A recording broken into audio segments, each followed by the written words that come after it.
2015년에도 참 안타까운 아동학대 사건이 있었죠. 인천에서 발생한 사건인데요. 한 슈퍼마켓 주인의 경찰 신고 전화로부터 이 사건이 이제 밝혀지게 됩니다. 이 슈퍼마켓에 아이가 한 명 들어오는데요. 슈퍼마켓 주인은 이 한눈에 보기 한 6살 정도라고 생각을 했어요. 그런데 실제로 이 아이는 놀랍게도 11살이었습니다. 도대체 어떻게 이런 상황이 되었느냐. 이 아이는 자기 아버지 친부, 그다음에 아버지의 동거녀, 그리고 동거녀의 친구, 요렇게 이 세 어른에게서 지속적인 이제 학대를 받았던 것인데요. 거의 뭐 2년 넘는 기간 동안 이런 지속적인 학대를 받으면서 11살짜리 어린이가 4살 아이 평균 몸무게 정도에 해당될 정도로 너무나 영양실조에 걸려 있었고요. 그다음에 발견 이후에 의학적인 진단 치료 검사를 해보니까 늑골이 2개가 부러져 있었고 온몸에 심각한 멍이 든 이런 상태였습니다. 이 아버지는 게임에만 집에 있어 몰두하면서 자기가 생각했을 때 뭐 말을 안 듣는다든지 귀찮게 한다든지 이러면 주먹, 발로 마구 때리기도 했고요. 그다음에 이 행거, 옷 거는 거 있잖아요. 그 쇠파이프로도 막 때리기도 했습니다. 그리고 이 어린아이를 며칠간 밥을 안 주고 굶기기도 했고요. 그리고 손 노끈으로 막 묶고 결박을 한 채로 이 뒷 베란다, 창고 같은 거 이런 데 막 감금해 두기도 했었어요. 그러니까 이 어린아이가 너무 힘들고 괴롭고 고통스럽고 배가 고파가지고 묶여있던 노끈을 가까스로 풉니다. 그리고 이 높은 2층 베란다를 탈출을 해가지고 땅으로 내려와서 가까운 슈퍼마켓에 들어갔었던 거예요. 11살 여자아이가 배가 너무 고파서 맨발로 집에서 탈출했는데 몸 곳곳이 멍들어 있었고 친아버지와 동거녀가 2년 넘게 집에 가둬놓고 이렇게 만들었다고 합니다. 소녀의 키는 120cm, 초등학교 5학년 나이인데도 몸무게는 4살 평균인 16kg에 불과했습니다. 지난 12일 낮 자신의 집인 빌라 2층의 세탁실에서 가스배관을 타고 탈출했습니다. 집안 욕실과 세탁실에 갇히길 수십 차례, 동거녀와 살며 인터넷 게임에 빠져 산 아버지는 딸이 남은 음식을 찾아 먹으면 매질을 했고 일주일 넘게 밥을 주지 않을 때도 있었다고 경찰은 밝혔습니다. 이게 학대가 굉장히 심한 경우인데 주변에서 눈치를 못 챘을까요? 범죄 심리학자들 다수가 아동학대 피해자 분들을 이제 생존자라고 불러요. 예, 가장 일상적이면서도 함께 사는 가까운 사람에 의해서 벌어지기 때문에 잘 드러나지가 않죠. 결국 아주 심각한 중상해나 커다란 사건이 되어서야만 밝혀집니다. 그래서 아동학대는 어떤 범죄보다도 암수 범죄가 많죠. 그리고 실제 아동학대의 80%는 그렇게 가정 내에서 일어나는 아동학대가 80%고 우리가 알 수가 없는 경우가 대부분이죠. 그래서 이 사건을 계기로 정부에서는 장기 결석 아동들, 학교에 가야 하는데 오지 않는 아동들에 대한 전수조사를 실시하게 되었습니다. 학대를 당한 딸은 학교를 2년 넘게 결석했지만 교육당국의 손길은 미치지 못했습니다. 아동관리에 허점이 드러난 건데요. 정부가 부랴부랴 장기 결석 학생에 대해 전수조사에 나섰습니다. 요즘 아동학대에 대한 그 법과 그 인식이 굉장히 높아지고 있는데 여전히 좀 부족하다는 생각이 많이 들어요. 여전히 부족합니다. 네. 여전히 부족하고요. 앞서 제가 이제 생존자라는 표현을 말씀드렸지만 사실 아동학대는 그 자체가 트라우마로 작용하고 상당히 심각한 그런 피해 후유증으로 남게 되죠. 2013년에 미국 여러 대학에서 한번 연구를 해봤어요. 아동학대 피해자들과 아동학대를 당하지 않은 아이들 사이에 그 fMRI라 그래서 자기공명 영상으로 뇌를 이제 촬영을 해본 거예요. 그랬더니 아동학대 피해자들에게서 나타나는 독특한 현상이 전전두엽하고 해마 부위를 연결짓는 곳에 손상이 많이 발견이 됐어요. 그 영향은 뭐냐면 불안, 두려움, 초조 이런 것들을 잘 이렇게 견뎌내기 힘들게 되고요. 정서 관리가 어려워지고 상당히 좀 장기적인 후유증이 남을 수 있는 그런 상처가 발견이 되는데 문제는 과거엔 대놓고 폭력과 학대를 저질렀다면 이제는 아동학대가 처벌받는다는 걸 아니까 몰래 숨어서 그리고 지능적으로 눈에 보이지 않는 부위에 대한 폭력과 학대를 저지른다든지 정서적 학대를 한다든지 이런 일들이 많이 벌어지고 있어서 결국 아동이 받는 충격은 다른 아이들은 나보다 행복하게 살고 있는 것 같은데 나만 이렇게 괴롭고 모욕당한 것 같아라는 느낌을 갖고 있다면 이 외부적인 몸의 상처는 없어도 마음의 상처는 더 심하거든요. 여기에 대해서 과연 우리가 친권자, 양육권자들로부터 아이들을 지켜주고 새롭게 그 나이 또래에 맞는 애정과 관심과 양육을 해줄 사람에게 보호를 제대로 찾아서 연결해 주느냐? 그렇지 못하고 있죠, 아직까지.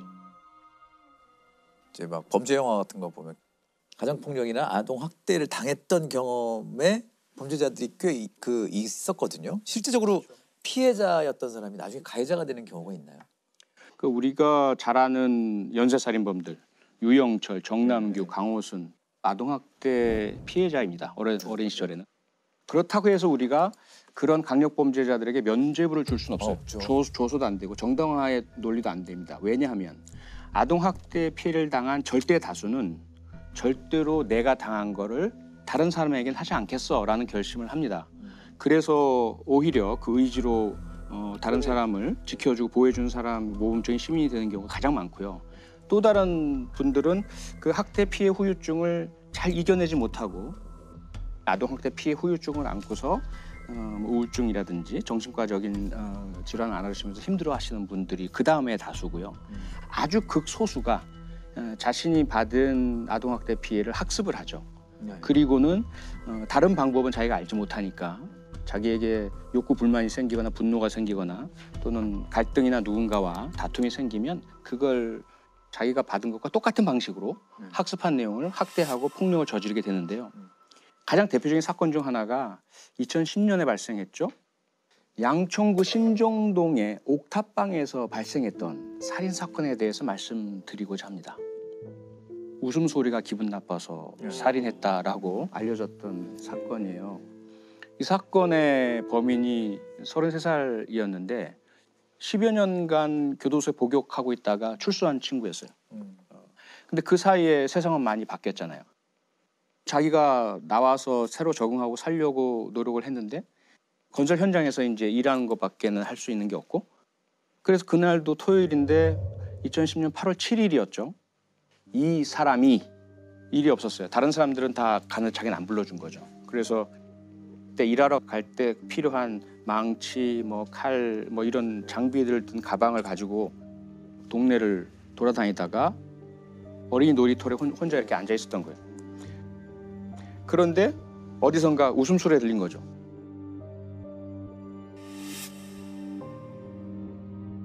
나는 이렇게 비참하고 미래도 희망도 없고 이렇게 절망적으로 앉아 있는데 너희들은 뭐가 이렇게 기쁘고 행복해? 라는 그런 이제 순간적인 생각이 들어서 소리 나는 곳을 찾아 들어갔더니 내 식구가 사는 옥탑방이었어요. 엄마가 아이들과 함께 TV를 보고 있었고 그 웃음소리는 TV에서 나온 소리였어요.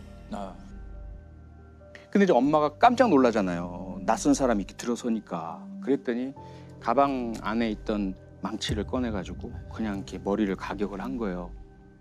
그런데 그때 아빠가 화장실에 계시다 나오고 또 그 장면을 보니까 가방에서 칼을 꺼내서 아버지를 또 찔렀어요. 결국은 아버지는 돌아가시고 어머니는 중상을 입고 중환자실에 오랫동안 그 치료를 받으시는데 그리고는 그냥 가버렸어요. 가정집에 침입해 이유 없이 가장을 살해한 신정동 살인사건의 범인이 잡혔습니다. 윤 씨는 신정동 일대를 배회하다 단란한 주말 저녁을 보내던 가족들에게 흉기를 휘둘렀습니다. 그러니까 경찰로서는 그 현장에 갔는데 미스터리인 거죠. 이게 도대체가 범행 동기가 불분명한 거예요. 부모님이 무슨 원한 관계가 있나? 아무리 찾아봐도 원한 사람도 없고 불만 가진 사람도 중에 아무도 없는 거예요. 오직 CCTV에서 발견된 모습이 있어요.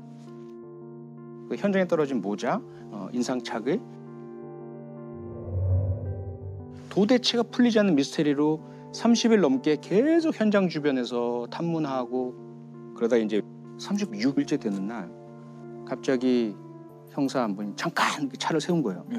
창밖에 그 CCTV에 찍힌 것과 똑같은 옷을 입은 똑같은 가방을 든 사람이 걸어가고 있는 거예요. 그래서 다짜고짜 가서 왜 그랬어? 라고 질문을 했더니 경찰서에 가서 말씀드릴게요. 그러니까 이 사람은 멀리 도망갈 의사도 없었고 그럴 요량도 없는 상태였어요. 그러니까 제가 한 4시간 면담을 하면서 도대체 어떻게 살아왔는지 왜 그랬는지를 따져보니까 이 친구가 어린 시절부터 자기 아버지로부터 극심한 가정폭력, 온 가족이 다 폭행을 당했어요.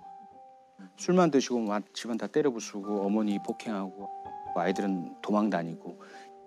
그런데 이 사람이 그 아버지가 하던 행패를 학습을 한 거예요. 조금만 기분이 나쁘면 술 마시고 자기 아버지가 하던 걸 똑같이 하다가 그걸 강력범죄에 저지르고 잘못된 선택을 하게 되고 결과적으로는 뿌리는 아동학대더라 이 말이죠. 현장 검증에서 윤 씨는 행복한 가정의 웃음소리가 자신의 처지와 비교돼 범행을 저질렀다고 말했습니다. 나 자신은 이렇게 비참하게 살아가는데 그 다른 사람들의 행복하게 살아가는 모습이 너무나도 저와 비교돼가지고 순간적으로 그런. 경찰은 윤 씨에 대해 살인 혐의로 구속영장을 신청했습니다. 물론 전적으로 본인 책임입니다. 그렇습니다. 그렇다 하더라도 예. 본인이 절대로 다른 사람을 해치지 않겠다는 기본적인 신념을 가지고 살아야 되지만 만약에 어린 시절에 아동학대 당하고 가정폭력의 피해자였을 때 사회가 제대로 개입해서 보호하고 교육하고 치료하고 그런 개입을 했었더라면 과연 이 무고한 피해자들이 생겼겠느냐라는 거죠. 그렇습니다. 예. 또 아동학대 사건입니다. 경남 창녕에서 온몸이 멍투성이가 돼 인천에서 아동학대로 의심되는 사망 사건이 또 발생했습니다.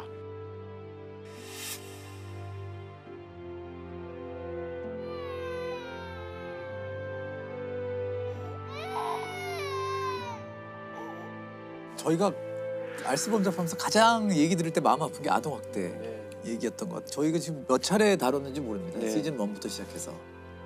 아동학대 얘기는 부단히 계속 저희가 드리는 이유가 분명히 있을 거라는 생각이 많이 들어요. 지금 이 순간에도 아마 발생한다는 것이 가장 두려운 얘기죠. 나의 의사와 상관없이 친밀해하는 사이가 있죠.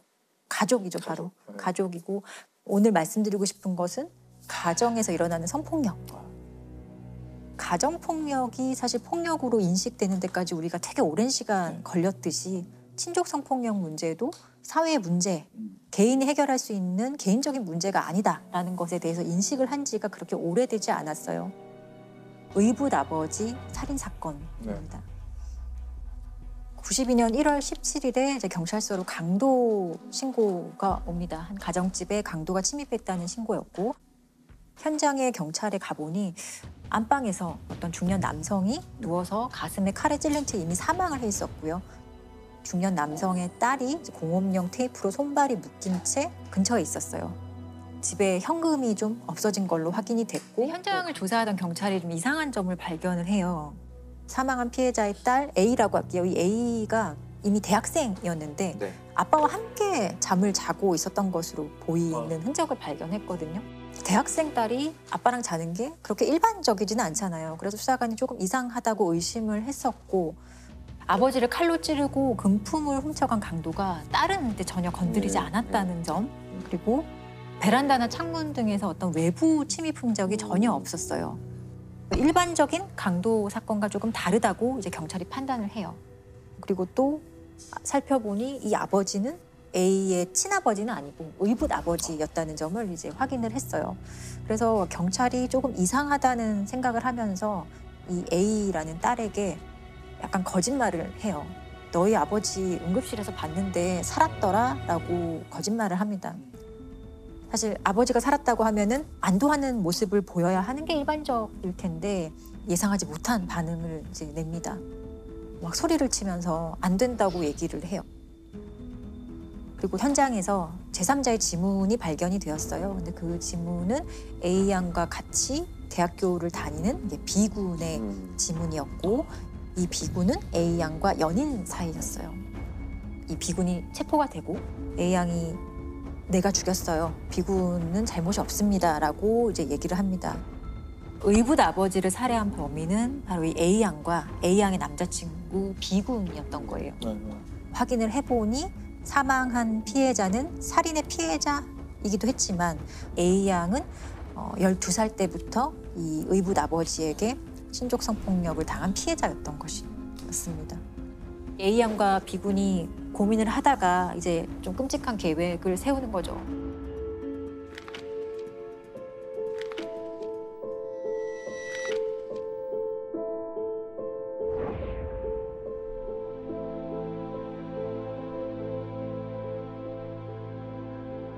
A는 어렸을 때 어머니가 재혼을 해요. 7살 때 재혼을 하고 이 의붓 아버지를 만나게 되는데 A양이 12살이 되던 해부터 이제 상습적으로 A양을 이제 성폭력하기 시작을 했는데 처음에 성폭력은 가족들 몰래 A양 성폭력하다가 A양의 어머니가 이걸 다 알게 되었어요. 근데 그럼에도 불구하고 중단하지 않고 이제 그때부터는 아예 대놓고 노골적으로 계속 성폭력하기 시작을 해요. A양의 어머니에게도 이 사실을 알리면 죽여버리겠다는 식의 협박을 일삼았고 한 번은 이 A양과 A양의 어머니가 경찰에 신고를 한 적이 있다고 해요. 근데 이 A양의 의붓 아버지의 직업이 이제 검찰청의 간부였던 거예요. 그래서 당시에 경찰이 A양의 아버지를 보고 검찰청 간부인 걸 확인하고 그대로 그냥 돌아간 적이 있다고 하거든요. 그때는 완전히 무기력해졌겠죠. 공권력에 대한 어떤 최소한의 기대나 희망이 완전히 사라지는 순간이었을 거라고 생각하거든요. A양은 결국에 이제 20살이 돼서 대학을 가게 되는데 기숙사 생활을 하게 되거든요. A양의 아버지는 그 A양의 그 학교 시간표까지 관리를 하면서 일거수일투족을 다 감시하고 주말에는 반드시 내려가야 했고 그때 또 아버지가 계속 성폭력을 또 자행을 했던 거거든요. 그러다가 A양이 이제 이 B군을 만나게 되거든요. 다행히도 B군은 A양의 이런 그 피해 사실을 다 알고도 A양을 진심으로 사랑했고 A양을 도와주기 위해서 무척이나 노력을 합니다. 한 번은 A양과 B군이 함께 아버지한테 가서 교제를 허락해 달라는 그런 요청도 하는데 절대 안 된다. 눈에 띄지 마라. 협박을 하면서 사귀지 말라고도 얘기를 해요. 그래서 이 과정에서 사실 A양과 B군은 어떤 방법을 동원하더라도 이 의붓 아버지의 범행을 중단할 수 없겠구나라는 생각을 해요. 이 의붓 아버지가 죽어야 끝나겠구나라는 판단을 했던 것 같고 B군이 집에 와서 잠들어 있는 아버지를 칼로 심장 부위를 찔러서 바로 이제 살해합니다. 그리고 강도인 것처럼 보이기 위해서 그 A양의 손발을 다 묶고 현금도 없애고 또 집도 막 흐트러 놓고 이런 식으로 이제 이 사건의 전말이 이제 다 밝혀지게 된 거죠. 경찰의 신고나 법의 판단을 받을 수 없다라고 판단한 것 같아요. 너무 절망적이었을 것 같은데. B군의 부모님이 이제 이런 상황을 모두 확인을 하고 아들과 이 A양을 도와야겠다라는 판단을 하고 한국 성폭력 상담소를 찾아가서 사건을 알리고 도움을 요청을 해요. 아, 당시에도 그런 기관이 있었어요? 네, 있었어요. 여기서도 문제의 심각성을 인식하고 이 사건과 관련한 공동 대책위를 꾸리고 수많은 피해 지원 단체와 그리고 대학생들이 함께 모여서 이 A양과 B군을 이제 구명하기 위한 운동을 시작을 해요. 그리고 22명의 변호사들이 이 A양과 B군의 이제 무료 변론을 맡게 돼요. 저는 그 당시에도 제가 이 막 신문 기사 찾아보고 해서 너무 가슴 아팠던 게 A양이 어떤 얘기를 했냐면 구속된 후 감옥에서 보낸 7개월이 지금까지 살아온 20년보다 훨씬 편안했습니다. 밤이라는 시간이 이렇게 아름답다는 것도 처음 알았습니다. 더 이상 밤새도록 짐승에게 시달리지 않아도 되었기 때문입니다. 제가 벌을 받을 테니 비를 선처해 주세요라고 A양이 얘기를 했고요. 들을수록 참 잔혹하다. B군도 어머니 다음으로 사랑하는 A가 무참하게 짓밟히는 것을 알고도 나 자신이 아무것도 할 수 없다는 걸 느낄 때마다 죽고 싶은 마음뿐이었습니다. 나는 A의 의붓 아버지를 죽인 것이 아니라 내가 사랑하는 A를 살린 겁니다. 라고 최후 변론을 합니다. 결국에 B군에게는 징역 5년, A양은 징역 3년에 집행유예 5년 선고가 납니다. 자신을 성폭행해온 의붓 아버지를 살해한 혐의로 기소된 피고인에게 징역 3년에 집행유예 5년을, 그리고 피고인에게는 징역 5년을 선고한 원심을 확정했습니다. 의 경우 범행 과정 내내 소극적으로 개입해온 점을 고려해서 징역 3년에 집행유예 5년을 선고한다고 밝혔습니다. 그러나 그는 범행을 사전에 계획해 직접 저질렀고 결과적으로 엄정한 법 질서를 무너뜨린 점이 인정돼 징역 5년에 실형을 선고하지 않을 수 없다고 재판부는 밝혔습니다. 이게 사회적으로 너무 이제 이슈가 됐었던 사안이고 이들이 살인을 할 수밖에 없었던 이유에 대해서 사실 많은 사람들이 공감을 했었던 사안이라서 결국에는 이들에 대해서 특별 사면과 이제 복권을 단행을 하는데요. A양은 사면이 되고 이 B군도 남은 형기의 절반을 이제 감형받게 돼요. 이런 식으로 사건은 이제 종결이 됐고요. 이게 단순히 어떤 피해나 피해 가족의 개인적인 불행인가? 우리 사회가 고민해봐야 되지 않을까라는 고민을 시작하면서 신족 성폭력의 심각성에 대해서 이제 사람들이 관심을 드디어 가지게 되죠. 그리고 94년 4월 1일부터 시행된 성폭력 범죄 처벌 및 피해자 보호 등에 관한 법률이라는 것이 최초로 우리나라에 시행이 됩니다. 이 법률이 제정되면서 처음으로 신족 관계에 의한 강간, 강제추행이 이제 법률적으로 개념이 잡히고 이들에 대해서 일반 형법상의 강간보다 더 높게 처벌하는 근거 규정을 마련하게 되는 계기가 됩니다. 이후에 이 친족 성폭력은 좀 줄어들었나요? 친족 성폭력은 성폭력 범죄 중에서도 가장 이 암수율이 높은 범죄예요. 신고하지 않는 것도 있지만 못 하거든요. 한 4% 정도의 신고율을 가지고 있어요. 사건을 이제 처음 접했을 때가 생각이 나는데 큰아버지에게 사실 오랫동안 함께 살면서 성폭력 피해를 당한 사안이었는데 너무 저한테 온갖 데서 전화가 오는 거예요. 가해자들의 제가 봤을 때는 사돈의 8촌까지 전화가 온다라는 생각이 들었거든요. 사실 그렇게 너가 열심히 안 해도 돼. 제가 원래 어렸을 때부터 그랬어. 아니면 착각했을 수 있어. 그냥 예쁘다고 그런 건데 제가 들은 적이 있어요. 끊임없이 저에게도 회유와 협박을 하는 거죠. 너무 혼란스러운 거예요. 왜냐하면 나는 피해자를 지원해주는 변호사인데 내가 가정 파괴범이 됐나라는 생각도 들 정도로 혼란스럽게 하거든요. 그걸 겪으면서 와, 이 변호사한테도 이러는데 피해자한테는 얼마나 더 했을까. 그리고 피해자를 그렇게 적극적으로 지원해주는 가족이 있는 경우를 저는 본 적이 없어요. 완전히 이제 평온했고 정상적으로 보였던 가족이 해체된다는 것을 인정해야 되는 거기 때문에 그것을 받아들이는 것이 되게 어려운 거죠. 가족들이 피해자의 편에 설 수 없다는 것이 믿겨지지 않는 상황인 것 같네요. 두 가지 사례 좀 더 말씀드리면 되게 와닿으실 것 같은데 7년간 미성년자인 친딸 2명을 수차례 강간하고 추행한 사건이 있었어요. 광주에 사는 50대 A씨는 친딸 2명을 지난 2012년부터 7년 동안 성폭행한 혐의로 재판에 넘겨졌습니다. 이들 자매는 당시 초등학생이었습니다. A씨는 딸들이 잠을 자거나 심지어 숙제를 하고 있을 때도 강간하고 추행했습니다. 딸들이 집에 없을 때는 신체 사진을 촬영해 보내라고 시키기도 했습니다. 딸들이 초등학교 학생이던 시절부터 강간과 강제추행을 상습적으로 합니다. 딸의 신체를 촬영해서 사진을 보내라 이런 요구도 하고요. 피해자들의 엄마는 이걸 다 알고 있었는데도 신고하거나 다른 조치를 전혀 취하지 않았어요. 보통 그 친족 성폭력 사건에서 보호자들이 쉽게 도움을 주지 못하는 이유가 엄마 역시 가정폭력의 피해자인 경우가 사실 대부분이고요. 선뜻 도와줘야 하겠다는 생각조차 하지 못하는 경우가 되게 많아요. 그리고 경제적인 문제도 사실 되게 큰데 가해자가 이 가정에서 사라지게 된다면 당장 내일 어떻게 살아가야 될지 생계가 막막한 거기서 오는 어떤 두려움도 신고를 사실 못하게 되는 이유 중에 하나로 꼽을 수 있어요.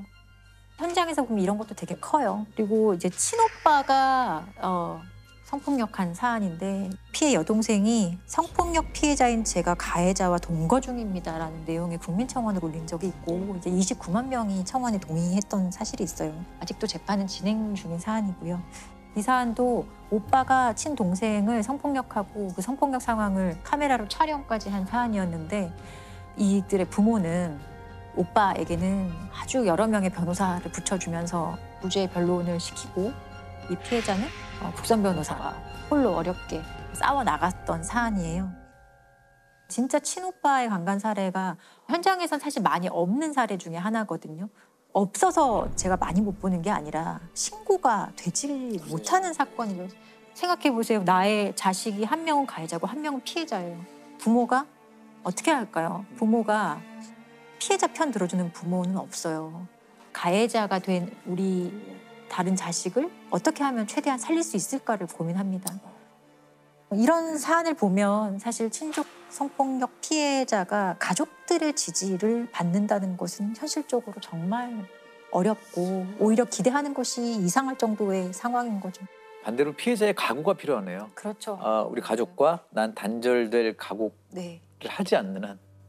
실제로 선고형도 일반 강간죄에 비해서 사실 많이 높게 설정이 되어 있지만 친족 관계에 의한 성폭력 가해자들이 도대체 얼마의 형을 사는지 계산을 해봤더니 평균 71.4개월 정도, 6년 정도.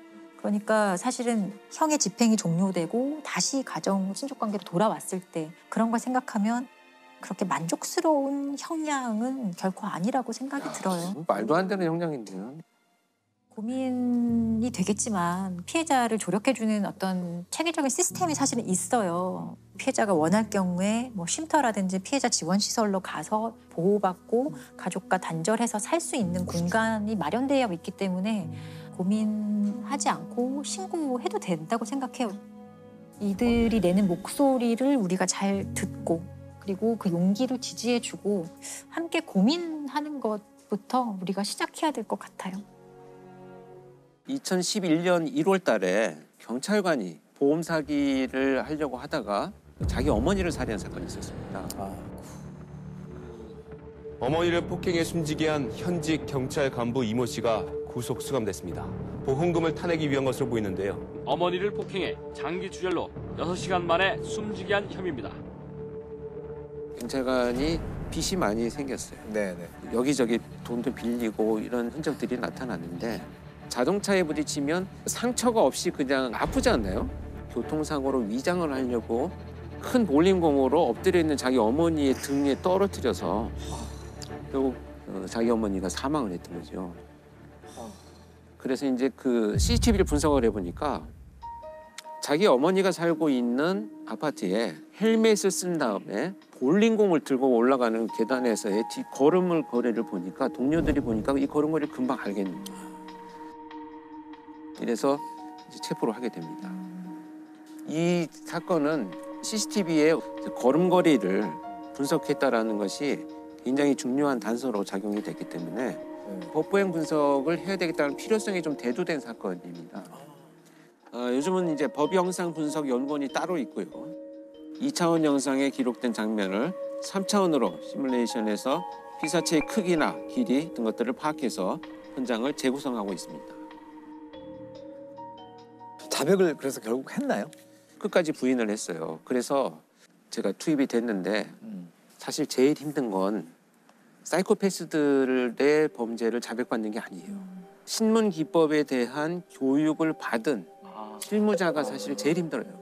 특히 이자 같은 경우에는 제가 수사연수원의 교수로 근무를 할 때 신문기법 과정에 교육을 들어와서 교육을 다 받고 간 사람이에요. 교수님 수업을 들었다? 네, 수업 다 들었어요. 교수님의 제자였던 건가요? 그러니까 이런 사람을 대상으로 뭔가를 한다는 것은 내 카드를 쉽게 말하면 다 보여주고 게임을 하자라는 것과 마찬가지 상황이 된 거죠. 막막한 심정으로 현장에 이제 투입이 됐는데 제가 들어갔더니 아니나 다를까 결국 오셨군요 이렇게 얘기를 하더라고요. 그런데 너 집에서부터 수갑을 차고 왔느냐 여기서 수갑을 찼느냐 라고 질문을 했더니 아이들을 한 번씩 안아주고 여기 와서 내가 체포됐다 이렇게 얘기를 합니다. 그래서 그 순간 제가 그래 바로 이거다. 뚫고 들어갈 만한 심리적인 구멍은 여기구나 라는 생각을 해서 네 머릿속에는 법정에서 이미 빠져나갈 구멍을 너는 머릿속에서 엄청나게 생각을 하고 있을 것이다. 그런데 너는 어머니를 살해한 죄로 지금 체포가 된 거다. 그렇다면 어머니를 살해한 우리 형 할머니를 살해한 우리 아빠 이렇게 가족들이 네가 그런 법정에서의 투쟁을 해나가는 것을 이해하고 도와주려면 그러기 전에 먼저 그 사람들을 설득하고 가는 것이 나도 마지막에 배려다. 제안이자 배려다. 라고 이렇게만 얘기해서는 자백하든지 말든지 난 관심 없다. 그랬더니 이제 고민을 합니다.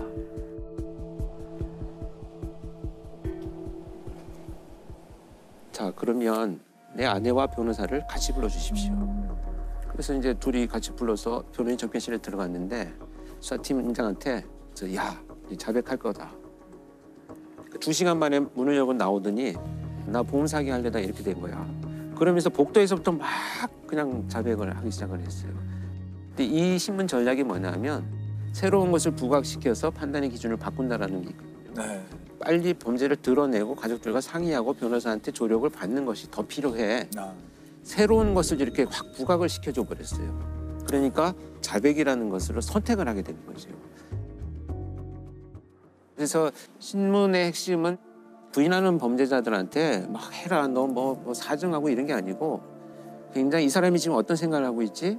그렇다면 나는 어떤 제안을 하면서 빨리 본인 스스로 판단을 하게 만들어줘야 되겠구나를 결정하고 이끌어가는 것. 이것이 이제 프로파일러 역할들이 되겠죠. 가정 내에서 발생하게 되는 가정폭력 얘기를 좀 해보려고 해요. 가정폭력이라고 하면은 그냥 또 많은 분들이 그냥 신체적으로 폭행하는 거 이 정도만 생각하실 수 있는데 실제로 가정폭력의 범주는 이런 신체적인 폭력뿐만 아니라 상대의 일상을 아주 통제하려 들거나 아니면 뭐 지속적으로 괴롭힌다거나 아니면 경제적으로 아주 고립시킨다든지 이런 모든 것들을 사실 다 아우르는 개념이에요.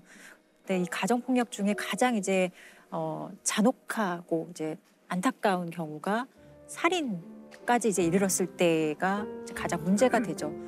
보통 이것을 이렇게 부부 사이는 보통 영촌이라고 많이 얘기를 하잖아요. 촌수가 없고 영촌 살인 이렇게 많이 표현을 합니다. 요즘 이게 좀 문제가 되죠. 사회적인 문제도 있는데.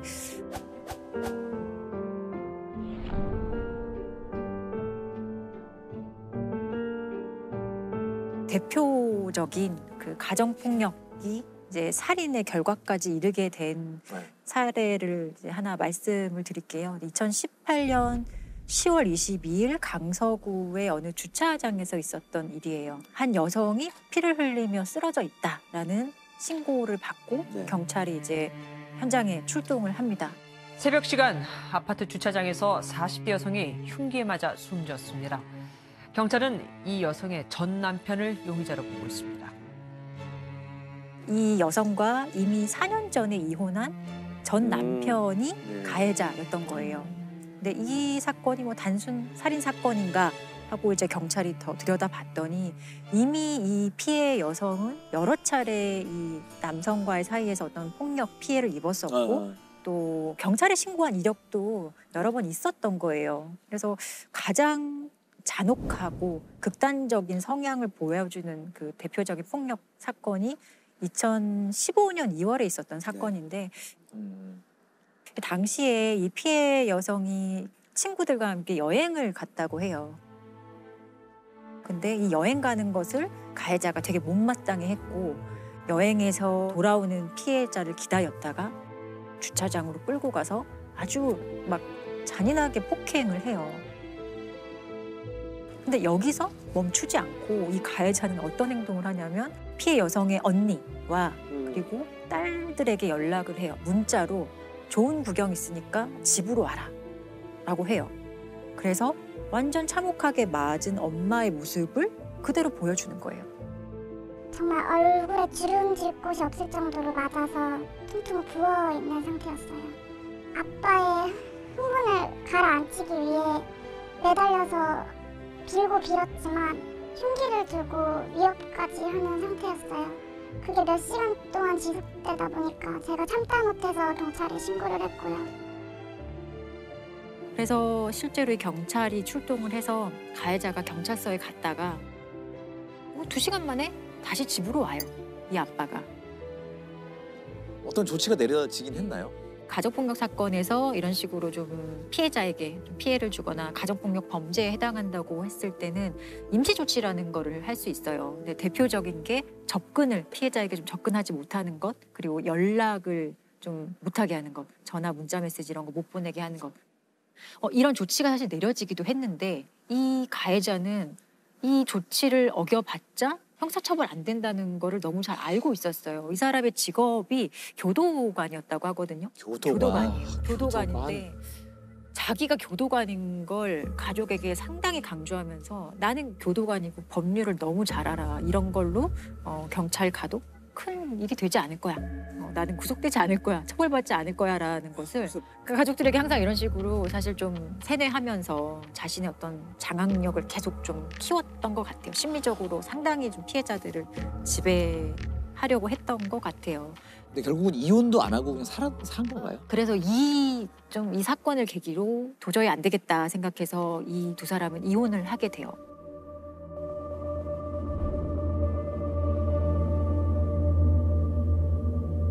그런데 이혼을 하고 나서도 이 사람의 괴롭힘과 협박과 스토킹은 사실 계속 지속이 돼요. 사실 피해자가 여러 번 주거지를 바꾸고요. 전화번호도 바꾸고 중간에 딸들과 떨어져 살기도 하고 자신 나름대로 가해자로부터 벗어나기 위해서 정말 노력을 하는데 이 가해자가 여기서 멈추지 않고 흥신소를 통해서 이 여성이 어디로 이사 갔는지 정보를 캐고 정보를 확인하고 또 그 집을 찾아가고 협박하기를 반복하고 급기야는 피해자의 그 차량에 위치 추적 장치를 부착을 해요. 그래서 동선을 완벽하게 파악을 하는 거죠. 그 파악할 정보를 가지고 새벽 한 4시 45분경에 수영장을 가기 위해서 집으로 나온 피해자를 잔혹하게 살해를 한 거죠.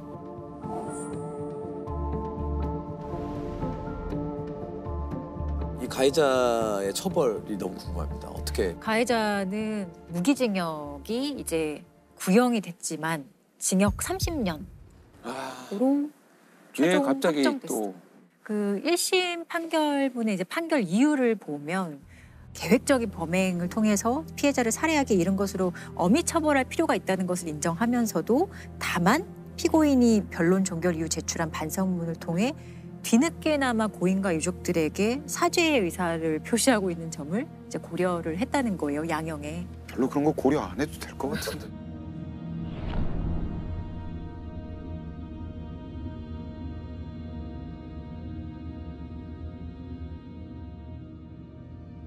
이게 기억이 나는 게 딸이 사형을 요구를 하면서 청와대 국민 게시판에 아마 올렸었죠. 그 얘기하니까 기억납니다. 예, 그래서 굉장히 공분을 많이 일으켰고 10월 22일 날 이 사건이 발생했었는데 그 다음 날 딸이 우리 아빠를 사형시켜 달라는 취지로 국민 청원을 올렸어요. 어,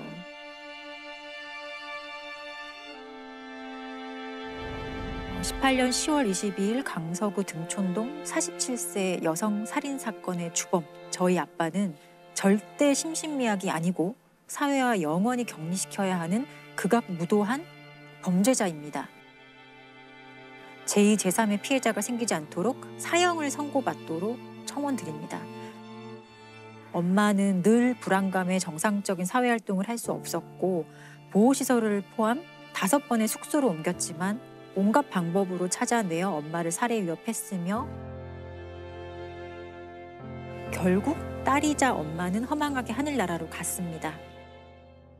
피해자인 아빠는 치밀하고 무서운 사람입니다. 엄마를 죽여도 6개월이면 나올 수 있다고 공공연히 말했으며 사랑하는 엄마를 13회 칼로 찔러 우리의 모든 것을 빼앗아 갔습니다. 이런 아빠를 사회와 영원히 격리시키고 또 다른 가족의 피해가 발생하지 않도록 국민 여러분의 많은 동의 부탁드립니다. 이게 굉장히 여러 가지 감정이 섞여 있는 얘기 같아요. 이건 저는 공포도 있다고 봐요. 30년 후라고 공포가 없는 게 아니라는 생각이 들거든요. 읽으면서 굉장히 그때 공감을 했었고 주변 사람들 다 보면서 이건 좀 사형을 좀 시켰으면 좋겠다는 마음이 막 일어났고 딸들은 신상 공개까지 원했다 그래요. 근데 이 사건은 신상 공개가 안 됐어요. 딸들이 그래서 인터넷 커뮤니티에 이 사람이 우리 아빠고 엄마를 죽인 살인자다라고 하면서 아빠의 신상과 사진 2장을 올려서 딸들이 아빠의 신상을 공개하는 상황이 이제 일어나게 되는 거예요.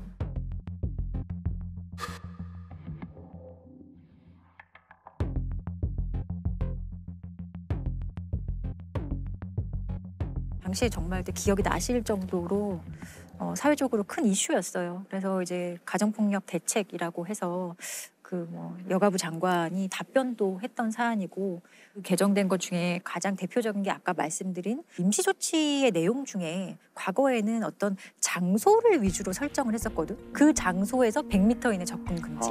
근데 사실 그 장소가 아니라 사람이 기준이 되어야 되는 거잖아요. 이 사건을 계기로 법률이 개정되면서 그런 것도 좀 바뀌고, 이 임시조치를 이행하지 않았을 때 2년의 징역까지 최대로 선고될 수 있도록 조금 더 강화가 되기는 했습니다. 너무 예고된 그럼요. 범죄라고 할 수 있기 때문에 이런 피해자를 막을 수 있는 제도가 있어야 되지 않나요? 이거는 사실 이런 조짐이 보일 때 강력하게 어떤 이제 가해자에 대해서 어떤 처벌이 좀 이루어지고, 이제 이런 행동을 하면은 내가 조금 힘들 수 있겠다, 이런 메시지를 줄 수 있어야 되거든요. 근데 지금까지 우리 법률, 특히 이제 가정폭력 범죄 처벌에 관한 특례법이라고 있는데, 이 법률이 가장 문제점으로 지적받는 거는 법률의 입법 목적이에요. 제가 입법 목적 일부를 한번 읽어드리면은, 이 법은 가정폭력 범죄로 파괴된 가정의 평화와 안정을 회복하고 건강한 가정을 육성함을 목적으로 한다. 이 법률이 97년도에 제정이 되었어요. 근데 그 당시에 가정폭력 문제는 정말 사소한 문제로 취급이 됐고, 가정 내에서 일어나는 일이기 때문에 국가가 개입해서는 안 된다. 이 법률이 정말 관심 있는 거는 피해자도 가해자도 아니에요. 가정 유지예요. 오로지 가정은 유지되어야 돼. 이 가정 유지 이데올로기에 갇혀서 깨어진 가정을 회복해야 한다라고 하고 있잖아요. 근데 이 깨어진 어떤 도자기 같은 거예요. 그 도자기를 유리 조각 하나하나 붙인다고 해도 원래의 도자기가 되는 게 아니잖아요. 강요하는 거죠, 예. 사실은.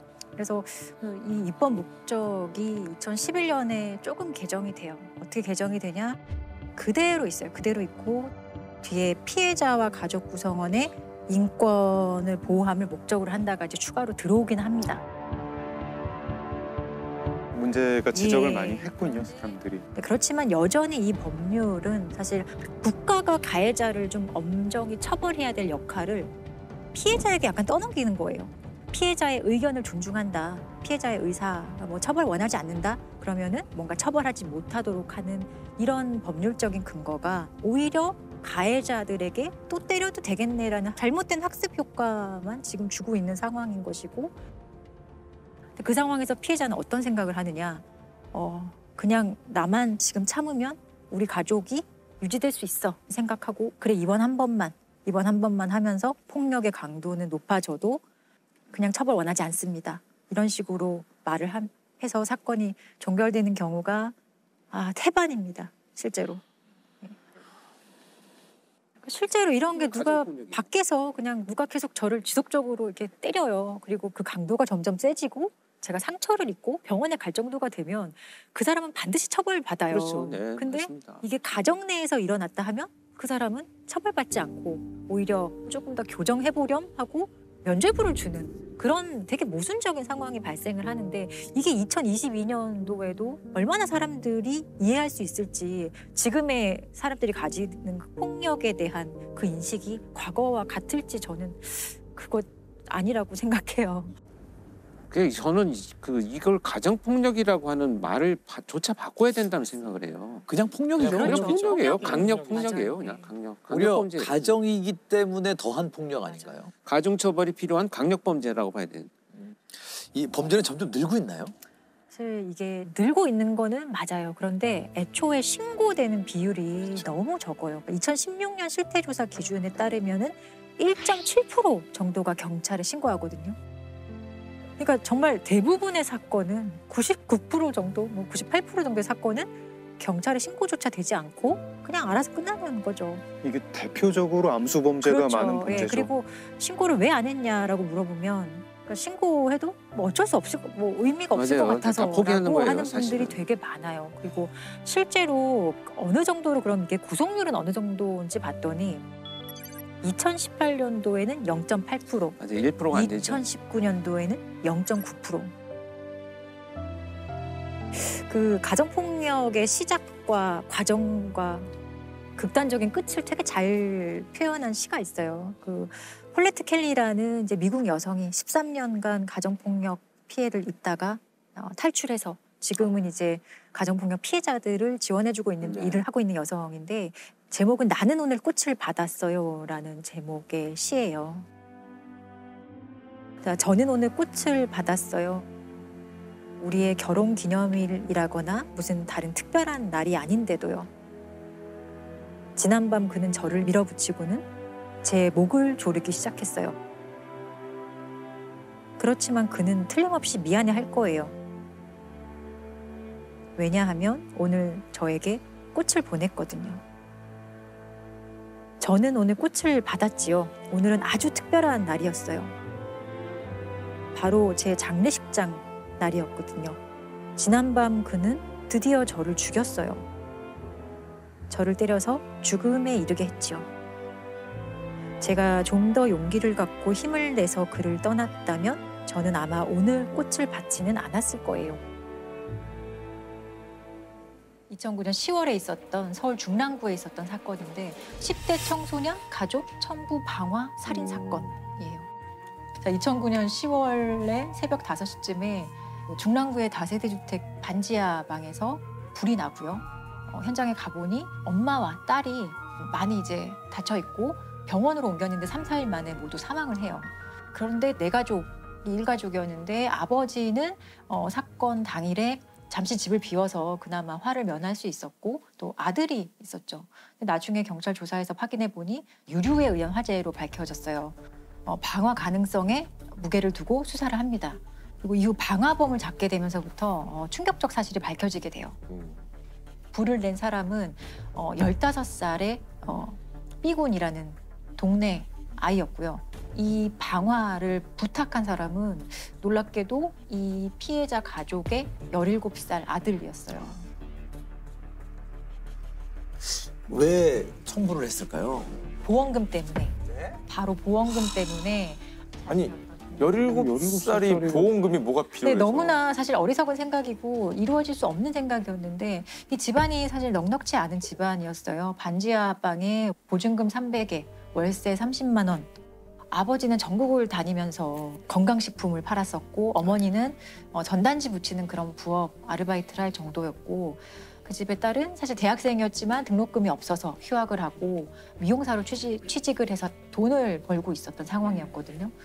어느 날 이 A군이 부모님이 좀 다투는 소리를 들어요. 근데 부모님이 뭐라고 얘기했냐면 살림살이가 너무 빠듯해서 보험금 낼 돈도 없다라는 얘기를 들어요. 근데 여기서 이 A군은 보험금이 있어? 라는 생각을 하고 보험금이면 적어도 1억은 될 텐데 나중에 이 A군은 경찰 조사에서 그 보험금을 받아서 멋진 차를 사고 강남에 가서 멋있게 살고 싶었다라고 얘기를 합니다. 사실 1억 원으로 이 A군이 바라는 삶도 전혀 살 수가 없다는 거는 누구나 알 거예요. 군은 경찰 조사에서 강남에서 살고 싶어 돈이 필요했다고 태연히 진술했습니다. 처음엔 장난으로 하다가 이게 계속 얘기하다 보니까 정말로 죽어도 혼자 살 수 있을 것만 같았고. 아니 17살 미성년자가 청부 살인을 살인 청부를 한다는 게 끔찍한데. 살인 계획도 되게 철저했던 게 일단은 B군에게 자신의 집 구조나 이런 걸 다 알려주고요. 언제 어디로 와서 이제 불을 지르라고 얘기를 하는데 열쇠는 우유 주머니 있죠. 밖에 우유를 배달받는 그 주머니에 열쇠를 미리 놓아두고 평소에 집에 오면은 화장실 문을 이렇게 여닫는 습관이 있기 때문에 집에 들어가자마자 화장실 문을 한번 열고 닫으면 내가 온 줄 알고 아마 다 별일 없는 거라고 생각하고 잘 거야 이런 얘기를 합니다. 그래서 B군이 실제로 A가 시키는 대로 모든 것을 하고 거실에 휘발유를 뿌리고 불을 질러요. B군이 이 집에 들어갈 때 자신의 어떤 신분이 드러날까 봐 헬멧을 쓰고 들어가거든요. 얼굴이 혹시 어디에 찍힐까 봐 헬멧을 쓰고 들어가서 실제로 불을 내요. 그런데 이제 B군이 이제 급하게 이제 나오다가 옷에 좀 불이 붙었던 것 같아요. 그래서 운동복 바지랑 점퍼를 다 벗고 그 거의 속옷 차림으로 다시 도망을 갔다고 하더라고요.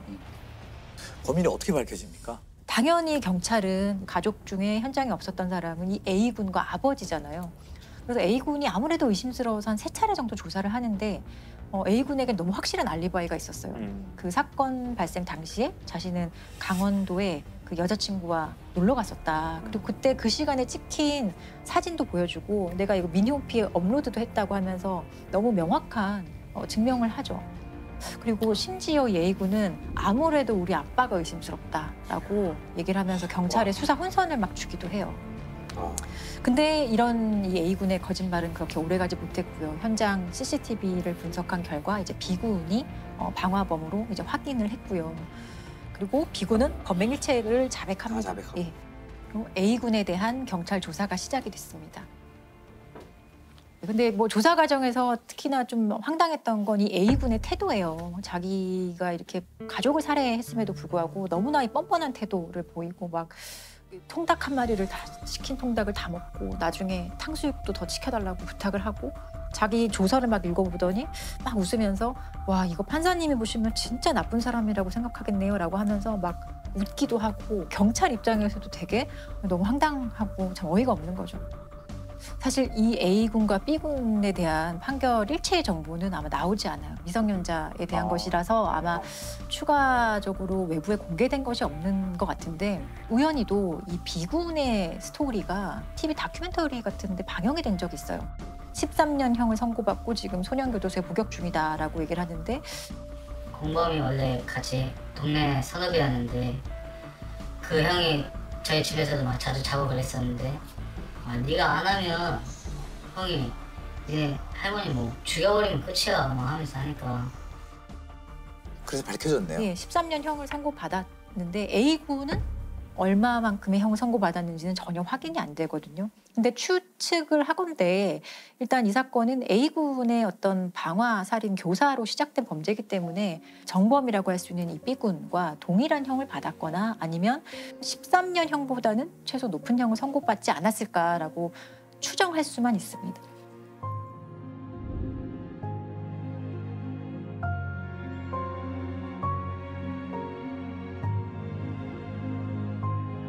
아니 근데 근데 정말 이게 준비하면서 너무 힘들었어요. 진짜 이거 아마 이게 제일 힘들지 않을까 좀 싶고 아동학대, 아동학대 법무부에서 2014년 이후로 아동학대 특례법이 만들어진 이후로 아동이 사망한 그런 학대로 사망한 모든 케이스를 다 조사 분석을 하고 있거든요. 전수조사 이게 어떻게 하면 막을 수 있었을까? 왜 이걸 막지 못했을까? 지금 제가 말씀드리려는 몇 가지 사건도 좀 인천과 관련이 좀 깊습니다. 예를 들면 지금 이제 인천 계부 목검 사건이라고. 계부 목검. 네. 5살짜리 애를 목검으로 많이 때려가지고 이제 사망에 이르게 한 사건인데요. 20대 계부 이모 씨는 5살 아이의 손과 발을 묶고 목검으로 때렸고 아이는 학대를 당하다 숨졌습니다. 엄마 신모 씨는 남편이 손발을 뒤로 묶어 아이 몸이 활처럼 휘었다고 당시 상황을 증언했습니다. 여기서 이제 왜 이렇게 했냐에 대해서 이 피고인은 피해자가 거짓말을 하고 피고인을 무시하는 것에 대해서 자신이 어릴 때 모습을 보는 것 같아서 그걸 부정하고 싶은 생각에 그렇게 했다는 거예요. 그래서 이게 판결이 어떻게? 판결은 이제 살인죄로 징역 22년을 받았다가 이제 항소해서 또 25년을 받았습니다. 검찰이 항소해서 이 아이의 엄마들은 그 상황 속에서 어떤 행동을 했는지 궁금해요.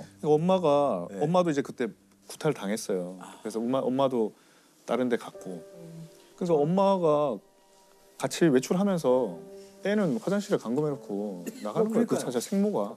중간에 아마 우리가 조금 더 주의를 기울여서 막을 수 있는 기회가 분명히 있었을 것 같거든요. 네, 있었죠. 그래서 격리 조치도 하고 그 생모가 또 신고도 했었고 그래서 형사처벌 받았어요. 애도 보육원 갔고. 그러니까 근데 이제 여기도 좀 안타까운 점이 이렇게 다시 같이 살겠다고 했을 때 이제 그 아동보호 전문기관이나 이런 데서 승인을 해준 거죠. 2년 넘게 머물던 보육원에서 돌아온 지 한 달 만이었습니다. 그게 상식적으로 아까는 뭐 그게 오랫동안 지속됐다는 걸 안 상태에서 그 아이를 거기다 다시 집어넣는 거는 진짜 호랑이 굴에 집어넣는 거랑 똑같은 거잖아요. 근데 이제 결과를 알아서 그렇지 사실 보육원에 이제 한 2년 있었고 떨어져 있었고 그 엄마가 같이 남편이랑 합쳤고 그럼 이제 뭔가 가정이 회복되어 가나 이런 생각을 했을 수도 있었을 것 같아요.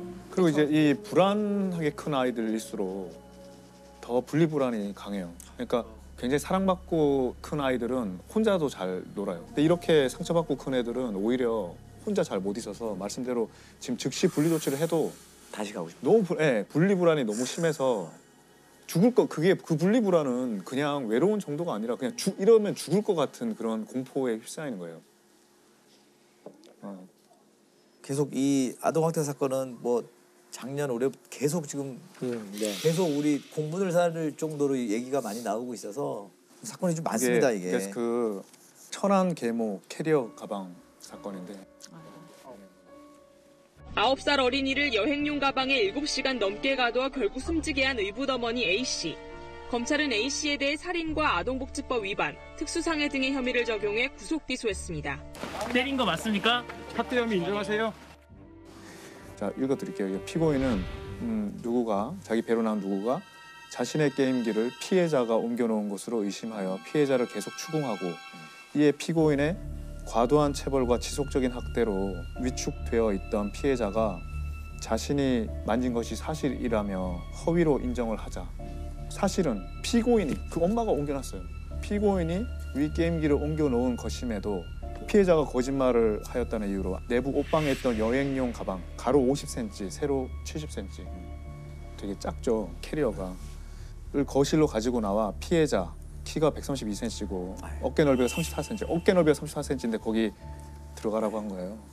이에 피해자가 아니에요 아니에요라고 말하며 뒷걸음질 치다가 별다른 저항을 하지 못하고 가방 안에 들어가 옆으로 웅크린 자세로 눕자 피해자를 가방에 가두어 두고 12시 10분경 지인들과의 점심 약속을 외출을 하면서 친자녀들에게 1시간에 한 번씩 가방의 방향을 바꾸라고 지시하였고 이에 친자녀들은 진짜 용의주도하다. 근데 귀가를 했어요. 귀가를 해서 자기 친자녀들이 피해자가 가방에서 나오려고 하고 가방 안에 일부러 소변을 보았다라고 말했어요. 그 말을 듣자 피고인은 아직도 피해자가 반성을 하지 않고 반항하고 있다고 여겨서 안방 내부 옷방에서 더 작은 여행용 가방 거기에 들어가도록 지시하고 가방의 뚜껑을 덮고 지퍼를 잠갔다.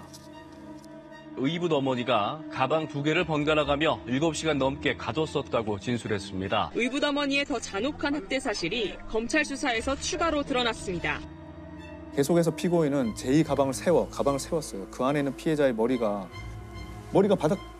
바닥을 향한 거예요. 바닥을 향하고 목 부분에 눌리게 되니까 이렇게 거꾸로 됐으니까 그래서 숨쉬기가 어려워진 피해자가 엄마 숨이 안 쉬어져요 라는 말을 하자 그 말을 듣고 피해자에게 정말 숨이 안 쉬어져? 거짓말 아니야?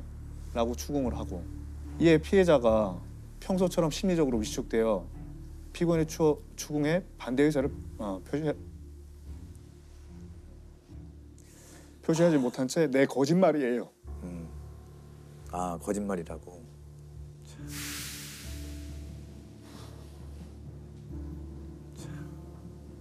이 엄마 같은 경우에는 이 심리를 얘가 이제 너무 힘드니까 가방 내부에 그 박음질이 된 천을 뜯어서 거기 나가려고 가방에 뜯어진 부분으로 손을 내밀자 피해자에게 넣어라고 말하였음에도 넣어 그랬는데 손을 넣지 않자 이를 자신에 대한 반항과 진정한 반성이 없는 행동으로 여기고 분노하였다. 이에 피고인은 당시 73kg의 체중으로 그 가방 위에 올라가서 앉았다가 올라가 뛰거나 밟고 이에 피해자가 울며 숨이라고 소리를 지르는 등 고통을 호소하였음에도 계속 뛰거나 밟았다. 살인이네. 아니 이렇게 이 아이가 믿고 키우고 싫으면 아이를 왜 맡았느냐가 저는 이해가 안 되는 거예요. 그렇지 이렇게 미운 애를 자기 입장에서는 그러니까요. 남편과 싸우고 이러면 애한테 화풀이 하는 거예요. 근데 정말 피해자한테 평소에 막 그렇게 괴롭히면서 너 마음속으로 나한테 욕했지 하면서 그 마음속으로 한 욕까지 말하게 해서 녹음을 했다는 게 나와요.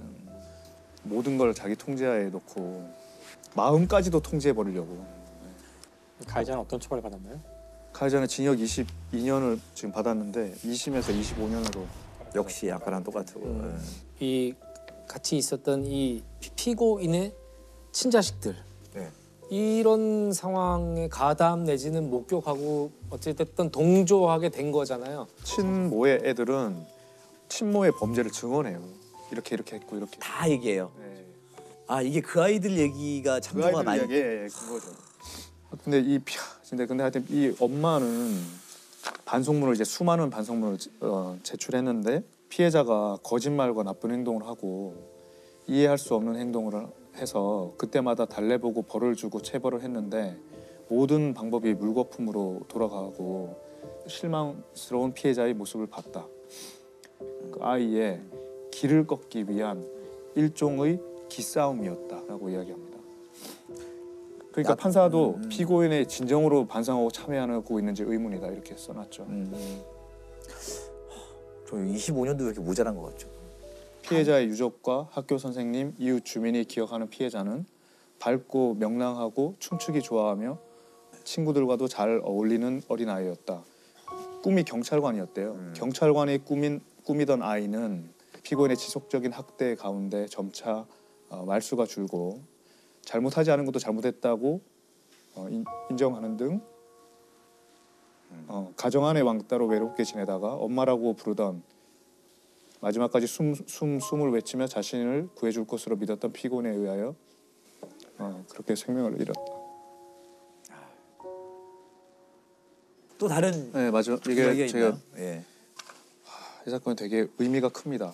서연이 사건인데요. 이게 서연이 사건은 2013년에 있었는데 최초로 아동학대 사망 사건을 살인죄로 인정한 사건이고요. 그걸로 아동학대 처벌에 관한 특례법도 만들어진 굉장히 중요한 사건이죠. 이 모양을 때려 숨지게 한 계모 40살 박모 씨에 대해 울산지검이 학대치사가 아닌 살인죄를 적용해 구속 기소했습니다. 갈비뼈 24개 가운데 16개가 부러지고 사망에 이르도록 치명상을 입혔다고 강조했습니다. 울산 서연이 사건 등을 계기로 아동학대 처벌을 강화하는 내용의 아동학대 범죄처벌 특례법 제정안을 통과시켰습니다. 피고인이 피해자 당시 7세에 대한 폭력을 지속적으로 행사하여 오던 중 피해자가 소풍을 가기 위하여 식탁 위에 놓아둔 현금 2,300원. 2,300원. 네, 2,300원을 훔치고도 안 훔쳤다고 거짓말한다는 이유로 순간적으로 격분하여 35분 동안 전신을 닥치는 대로 때렸다. 옆구리를 많이 다쳤는데 이거는 사람이 본능적으로 이렇게 막잖아요. 예, 이 판결문에 나오는데 옆구리를 그렇게 많이 다친 거는 그러니까 이게 손을 들게 하고 때렸다는 거예요. 같은 날 좀 있다가 또 피해자가 그런데도 피고인에게 미안해요 엄마 소풍을 가고 싶어요. 그래도 소풍을 가고 싶다고 한 거야. 했더니 피해자가 물건을 훔치고도 아직도 반성하지 않고 소풍 가고 싶다고 한다는 이유로 재차 격분해서 피해자의 얼굴이 창백해질 때까지 20분 동안 또 추가로 때려요. 머리, 옆구리, 배 등 급소를 무차별적으로 때려 다발성 늑골 골절로 인한 양폐 파열로 사망에 이르게 했다. 늑골이 16개 부러졌고요. 이게 훔쳤다고 이렇게 때렸잖아요. 2,300원. 근데 본인은 그 다음 피고인의 그 범죄 사실이 몇 달 전에 스승의 날 기념 행사를 위해서 학부형들하고 같이 만나서 어느 집에서 회의를 하다가 안방 화장대에 있던 집주인 소유의 시가 420만 원 상당의 파리 반지 2개를 발견하고 주위에 아무도 없는 틈을 이용해서 가지고가 절취했다. 자기 학부형 그거는 절취하면서 자기 지금 2,300원 지금 훔쳤다고 이렇게 애를 이제 때렸어요. 근데 이게 그 살인죄가 인정이 안 됐습니다. 처음에는. 그래서 피고인이 징역 15년에 처했어요. 그러니까 왜 살인죄가 인정 안 됐냐. 이유는 살인의 고의가 인정되지 않는다면서 상해치사죄를 적용해 15년이 선고되면서 형량이 낮다는 국민적 분노를 샀습니다. 이 피고인이 119에 자기가 신고를 했어요. 심폐소생술도 하고 맨날 이렇게 심하게 때렸기 때문에 이번에만 특별히 죽이려고 때렸을 것 같지 않다 판결 이유가.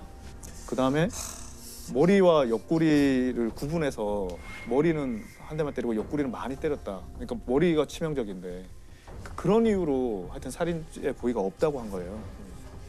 그래서 근데 이제 2심으로 갔죠. 2심에서는 이제 살인죄로 인정됩니다. 그러니까 이 비명을 지르고 얼굴에 핏기가 없는 창백한 모습이어서 의학 지식이 없는 박 씨라도 이 양이 숨질 수 있다는 사실을 알고 있었다는 게 달라진 법원 판단입니다.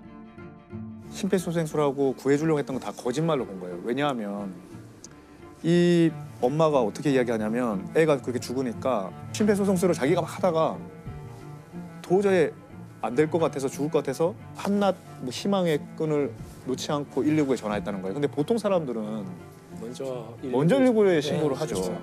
그리고 119에 신고를 할 때 그 녹음은 돼 있어요. 피해자의 아이의 뼈가 부러지는 소리가 난다면서 스스로 흥분해서 막 이야기를 한 거예요.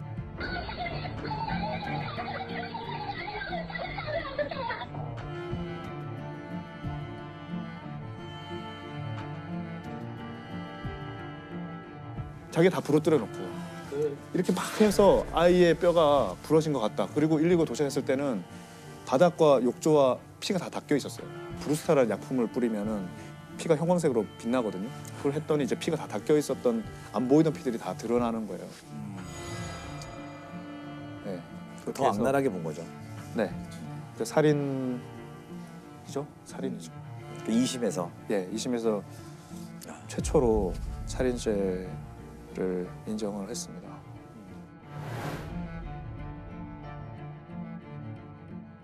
이런 사람한테는 보호자라는 어떤 역할을 영원히 못 맡게 해야 되지 않나요? 느낌이 드는 건 영원히 사회에서 격리시켜야죠. 이런 잔인한 폭력범들은. 근데 이 이야기 마치기 전에 제가 꼭 하나 하고 싶은 얘기가 있어서 그런데요. 분노가 혐오가 되면 안 되거든요. 그렇죠. 그러니까 이걸 보다 보니 공교롭게도 대부분 다 계부, 계모, 많은 사람들이 그런 건 아니에요. 근데 이제 사람들이 이런 사건을 자꾸 보다 보면 저 집 계부야, 저 사람 저 계모야, 이거는 절대로 안 된다고 생각해요. 이런 사건들은 사실 아이를 입양하거나 자기 친자식이 아닌데 키우는 그런 수많은 충실히 하고 계시는 분들이 계세요. 이것이 혐오로 가면 안 된다는 거. 실제로 뭐 적지 않은 아동학대 사건들 친부 친모 진짜 많거든요. 예. 그런 환경 속에서도 아이를 열심히 키우는 분들이 너무 많기 때문에.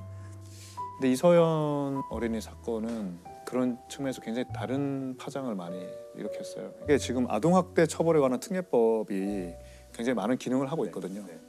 그 법이 만들어졌어요. 그 전에는 법이 이렇게 강력한 법이 없었거든요.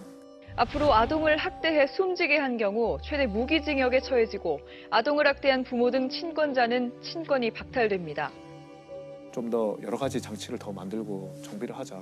그래서 이서연 보고서라는 민간에서 이제 보고서가 작성돼서 우리가 그냥 공부만 하고 넘어가는 게 아니라 그 이전에 모든 아동 학대로 인해서 사망한 사건들을 다 전수 분석을 해가지고 왜 이게 아이를 보호하는 시스템이 작동하지 않았나, 어떤 체계가 이제 만들어진 그런데 큰 의의가 있는 거죠. 안타까운 건 이 사실을 이 가족 말고는 알 수가 없다라는 게 제일 문제잖아요. 아동학대가. 아이가 고발을 하진 않잖아요. 예, 아이가 할 수가 없죠. 요즘에 보통 기사 보면은 그 의사 선생님들이 폭행당한 흔적이 있다 이래가지고 그럼 고발을 할 수 있는 신고할 수 있는 정도가 아니라 신고 의무가 있습니다. 그러니까 의사, 교사, 그렇죠. 유치원 선생님, 119 구급대원, 아동학대 처벌에 관한 특례법에 신고 의무자들이 쫙 있습니다. 네. 신고 의무도 강화돼 학대 사실을 신고하지 않으면 500만 원의 과태료를 물도록 했습니다. 지금은 애를 때리면 위법이에요. 우리 지금 많은 어른들이 때려도 되는 줄 알고 있거든요. 그렇게 자라왔기 때문에. 네. 민법상 원래 징계권 조항이 있었어요. 민법 915조에 부모는 징계를 할 수 있는 권리가 있었어요. 그게 60년 정도 계속돼 왔거든요. 올해 폐지했어요. 우리 법무부가 이제 법안을 내서 그걸 폐지를 했어요. 모토가 사랑으로도 때리지 말라 이렇게 해서 부모가 징계를 할 수 있는 권리가 없다는 거, 그래서 저희 좀 더 알려졌으면 좋겠다는 생각이 들어요. 그래서 이제 이런 사건들을 보면서는 우리가 물론 가정의 문제이지만 그것이 도를 넘는다는 거는 인간이 직감적으로 이게 느낄 수 있잖아요. 그걸 많은 사람들이 이제 자기의 문제라고 생각을 안 했거나 그냥 가정 안의 문제라고 생각을 했을 거라고 추측이 되는데요. 다른 집안의 문제일지라도 좀 의심을 하고 이 아이들이 당하는 문제는 이제 우리 모두가 자신의 일일 수도 있다는 생각으로 그런 자세가 필요하지 않을까? 그게 제일 중요한 거예요. 선생님 말씀대로 우리가 아프리카 속담에 한 아이를 키우려면 온 마을이 필요하다고 했는데 정말 이 아동학대를 막기 위해서 온 사회가 진짜 각자 몫을 다 해야겠다. 이거 신고 의무자는 신고 열심히 하고 모두 관심 가지고 항상 지속적으로 계속 지켜보고 고민의 결과를 또 정부나 보여주고. 그렇죠. 다시 이런 범죄가 생기지 않는 게 목적이니까 이 모든 것들이. 예.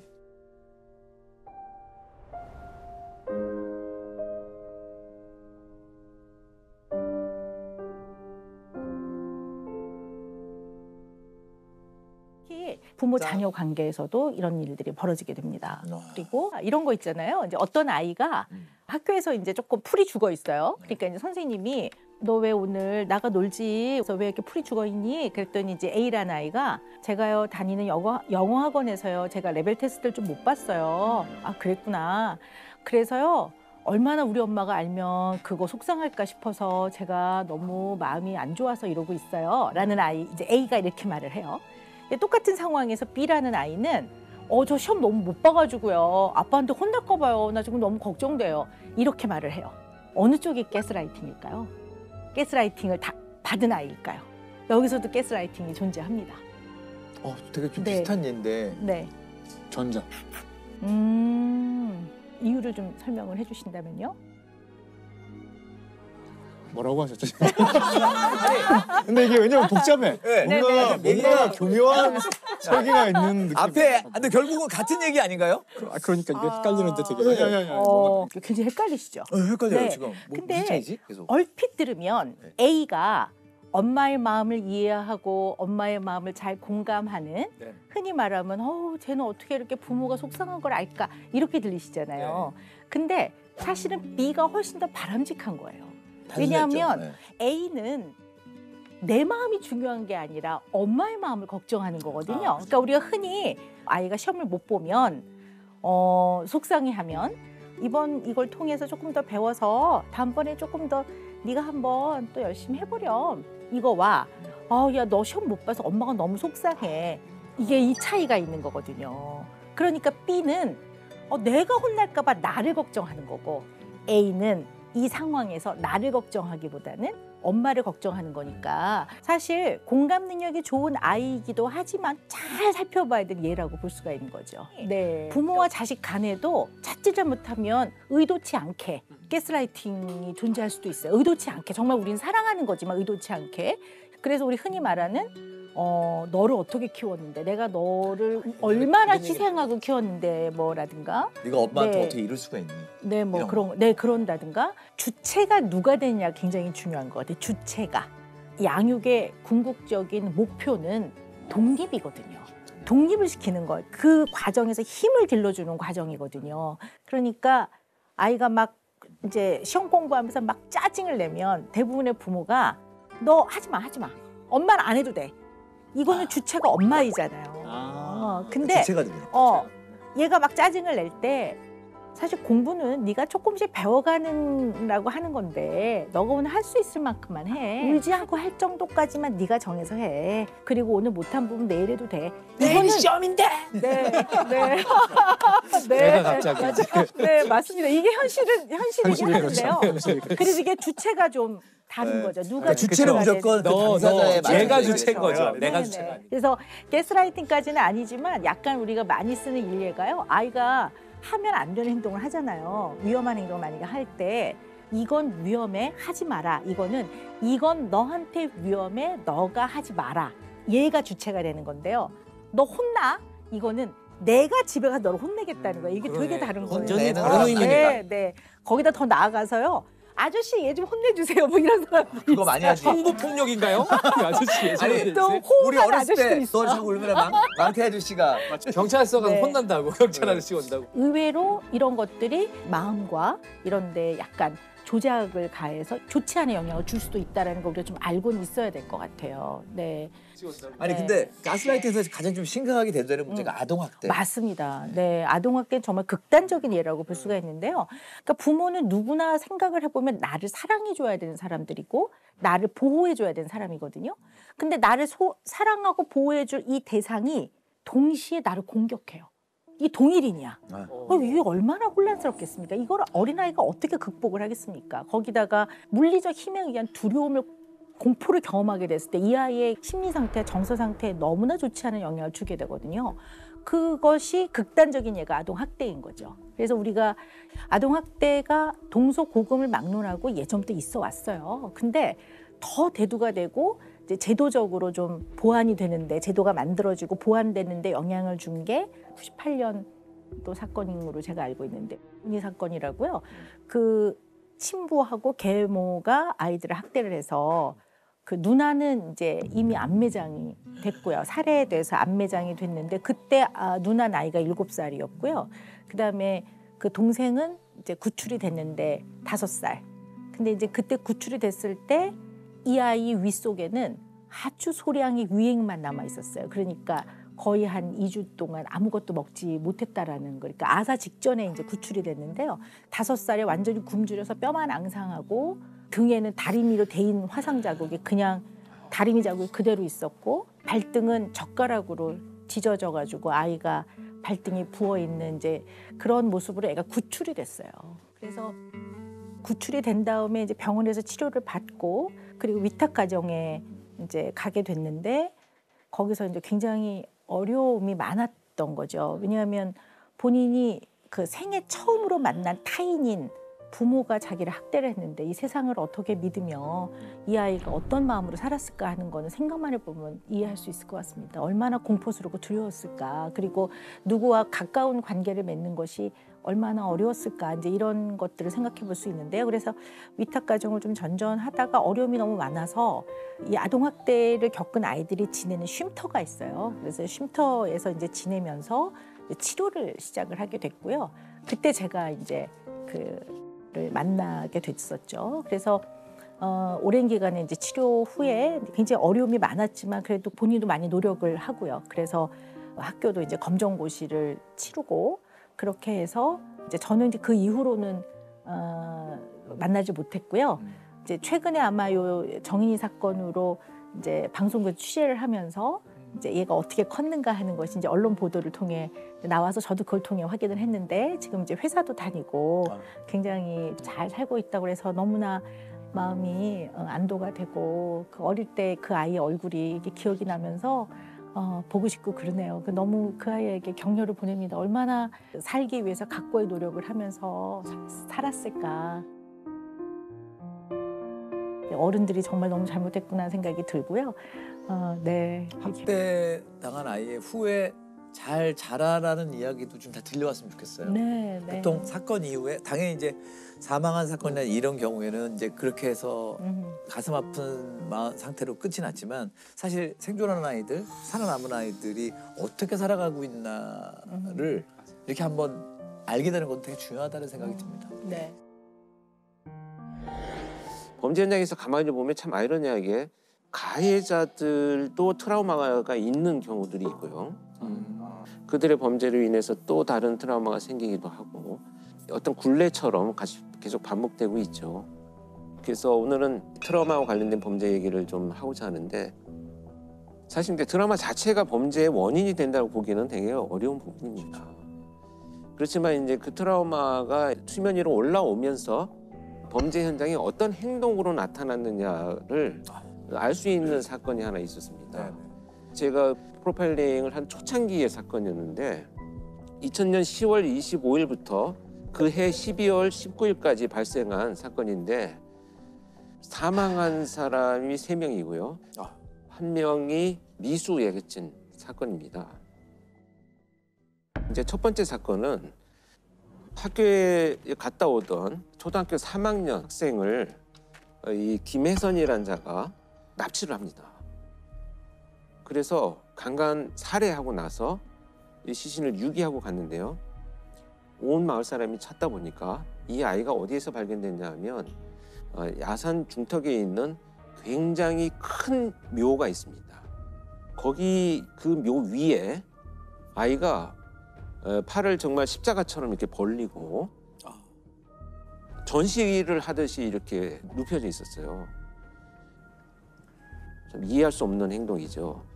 왜냐하면 범죄자의 심리라고 하는 것이 기본적으로 시신을 어떻게든 은폐하고 그 발견이 지연되도록 만들고 가는 것이 기본적인 범죄자들의 범행 이후의 행동인데 팔도 이렇게 벌려놓고 전시를 해놓은 것처럼 나타났습니다. 그래서 그때 당시에 이제 굉장히 논란이 많았었죠. 이 행동에 대해서 열심히 수사만 전개되고 있던 와중에 두 번째 사건이 발생을 합니다. 그 19살 된 여학생이 귀가하던 중에 이 김혜선을 또 마주칩니다. 그런데 그 피해 상황을 모면해서 이제 도주를 하죠. 그리고 경찰에 신고를 합니다.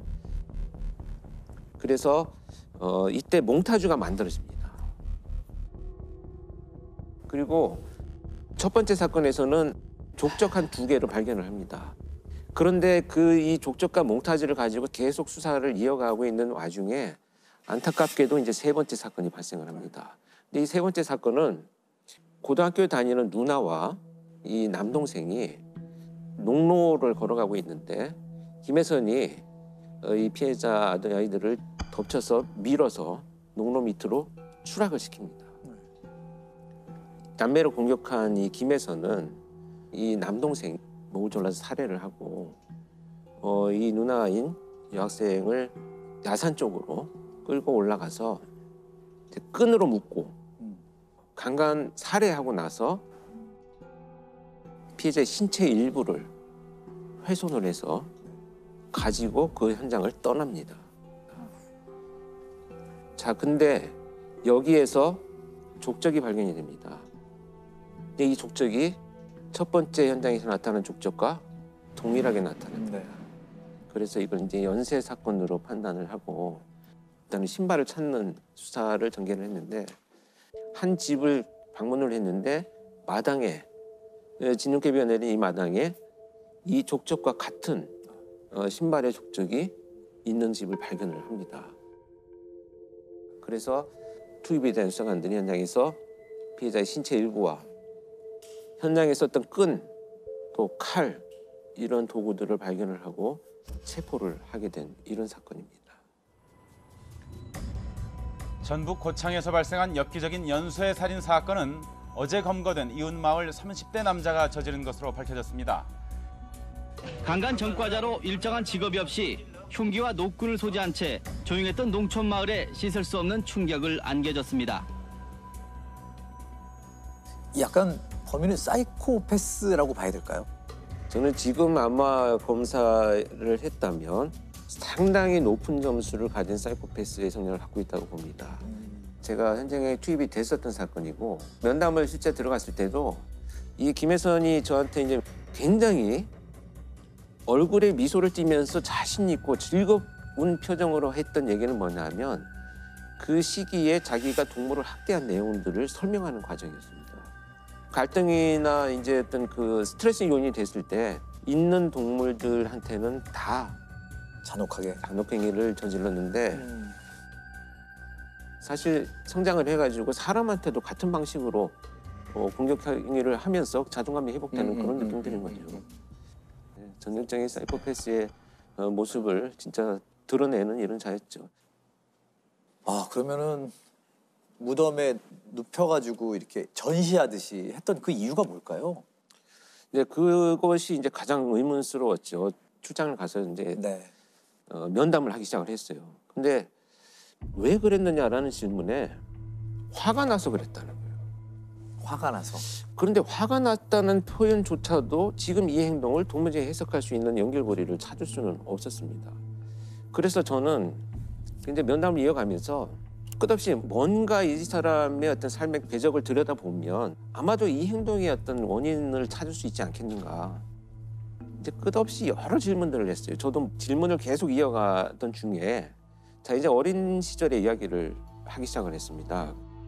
그래서 아주 어린 시절부터 이유 없이 이제 자기는 가정폭력을 심하게 받았다는 거예요. 아버지한테 밥상을 뒤집어 엎고 두들기고 맞고 이런 일들이 있었다고 합니다.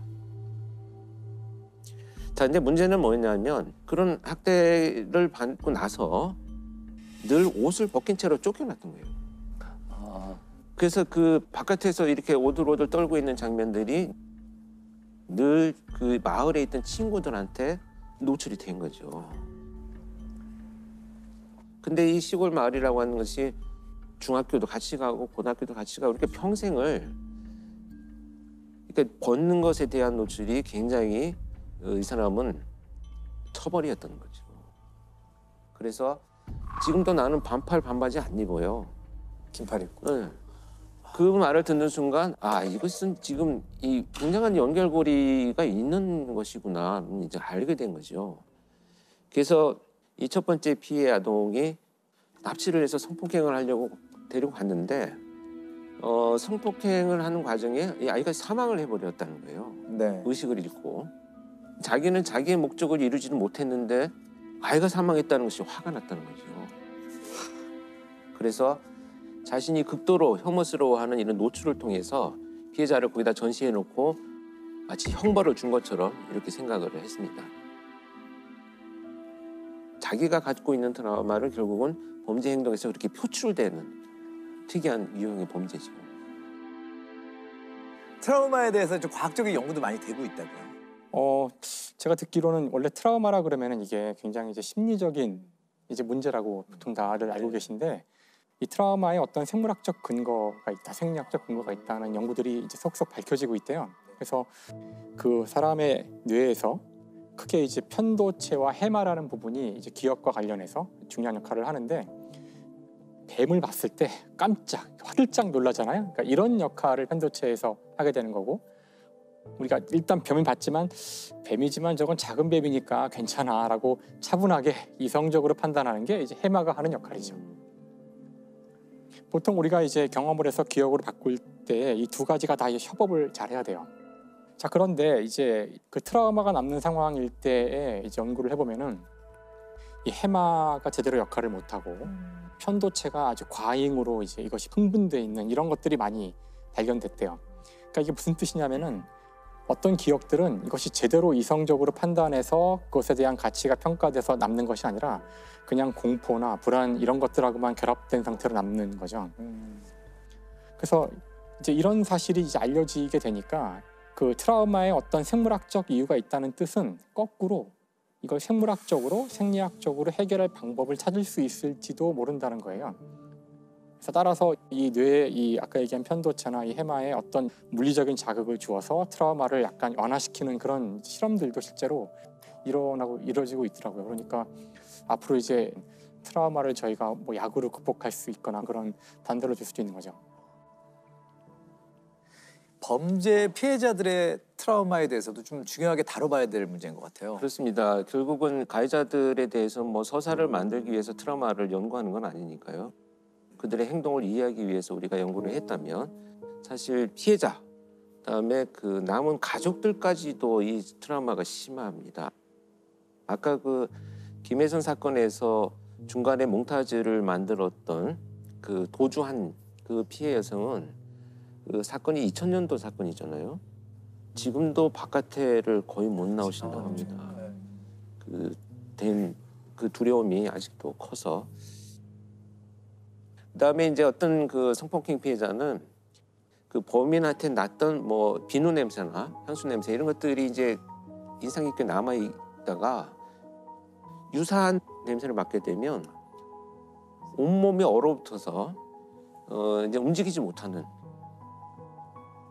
또 방화 같은 것으로 인해서 이제 그 자식을 잃은 부모가 있었는데 그분들은 끝없이 휴대폰이나 인터넷 그 컴퓨터에 불이 나서 사망하는 사람이 어떤 고통을 느끼는지를 끝없이 검색을 하세요.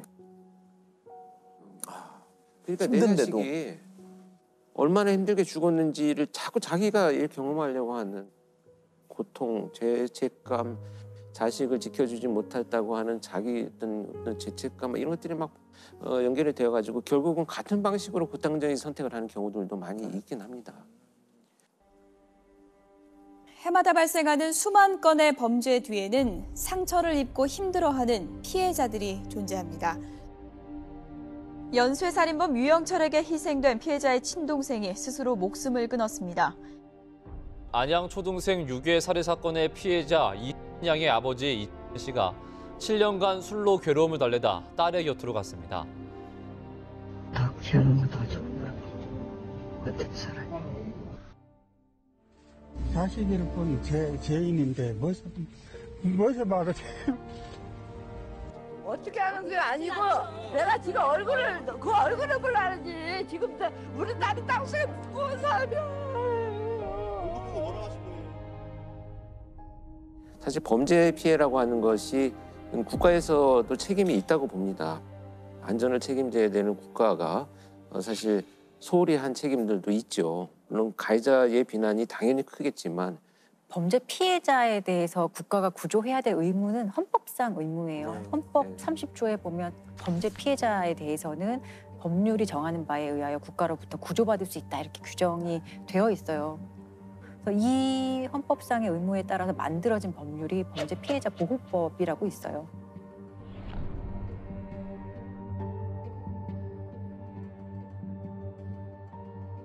지원책이 있지만 사실 제가 볼 땐 매우 부족하다고 생각이 들고요.